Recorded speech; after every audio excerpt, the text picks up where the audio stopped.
عمرك حسيت إنك في صراع بين قلبك وعقلك، مش عارف تمشي ورا إحساسك ولا تمشي ورا تفكيرك؟ طيب مين هو القائد الحقيقي؟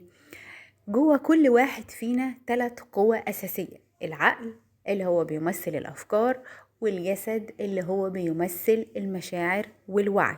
الوعي أو الإدراك هو القائد الحقيقي للأفكار وللمشاعر، هو اللي بيدير الأفكار ويعرف إمتى أمشي بناء على العقل وإمتى أمشي بناء على المشاعر.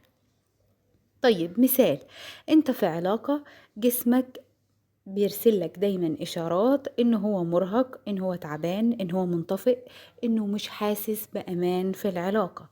هنا الوعي هو اللي بيدرك المشاعر وبيوجه العقل إنه ياخد خطوة، يحط حدود، يحمي نفسه أو حتى ينسحب من العلاقة.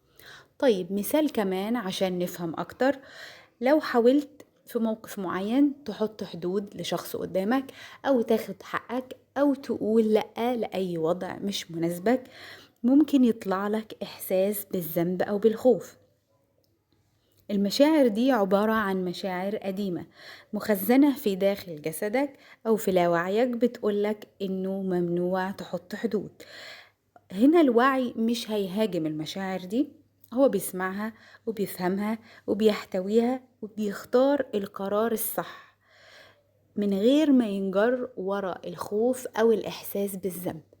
الخلاصة إنه القائد الحقيقي مش الأفكار ومش المشاعر، القائد الحقيقي هو الوعي.